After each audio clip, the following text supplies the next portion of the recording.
Here's your latest African news.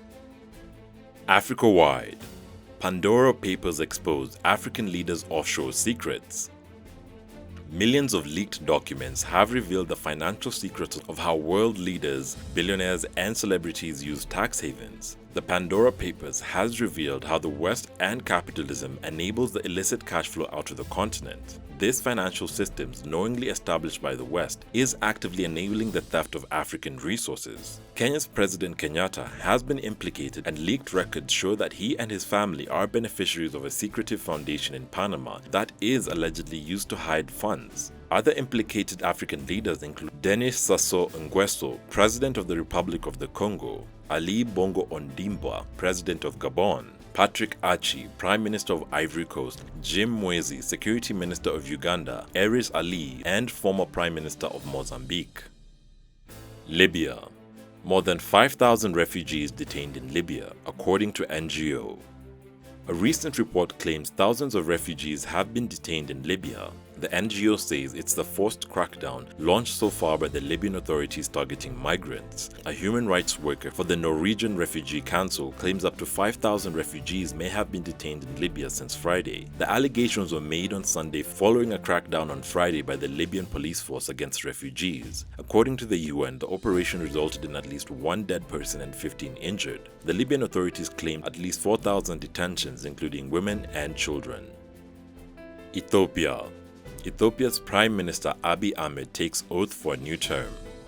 Ethiopian Prime Minister Abiy Ahmed has been sworn in for another 5-year term. Abiy took the oath of office administered by Supreme Court Justice Meza Ashinafi following similar oaths by the Speaker and Deputy Speaker of the Parliament's lower house. Abiy's Prosperity Party was declared the winner of parliamentary elections earlier this year in a vote criticized and at times boycotted by opposition parties, but described by some outside electoral observers as better run than those in the past. The election marked the first time Abiy faced voters since he was appointed Prime Minister in 2018, following several years of anti-government protest. Africa-wide. Ghanaian Stock Exchange is now the second best performing stock market in Africa, while Lusaka Stock Exchange is first.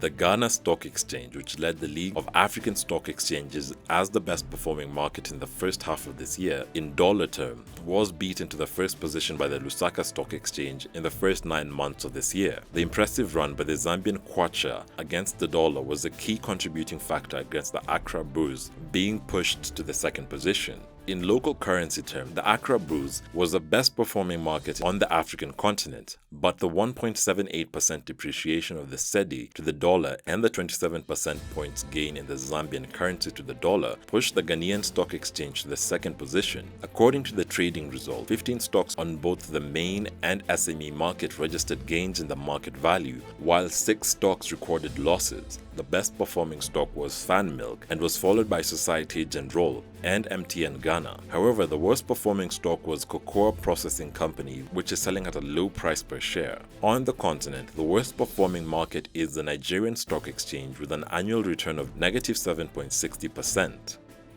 Nigeria. Nigerian resident doctors call off 2-month strike.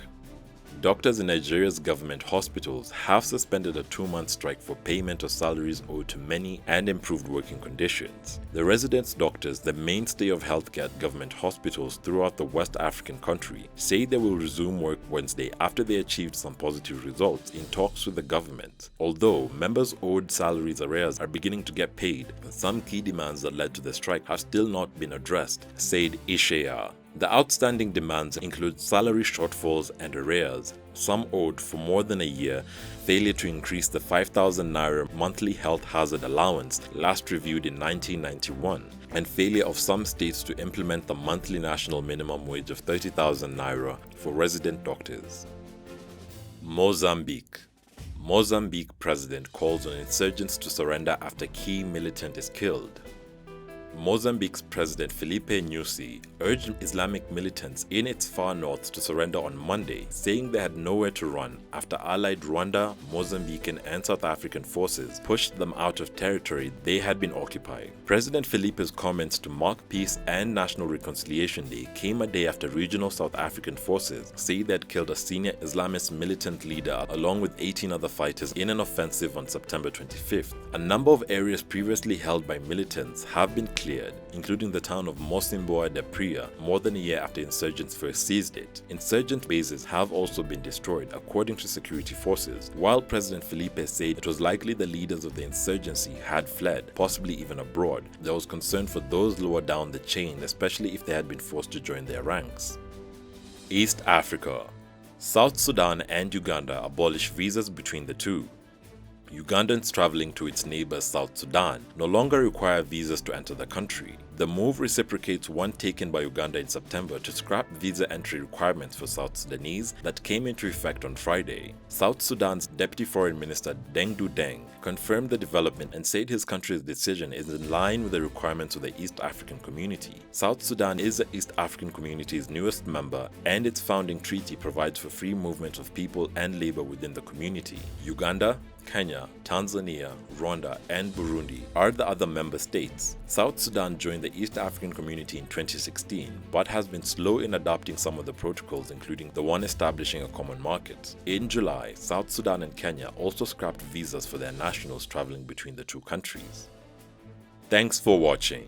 Visit our YouTube channel Tunacheki to watch our daily news reports, and our website tunacheki.tv for all the latest news updates. Also, don't forget to catch our new show Startup Africa every Thursday on our channel.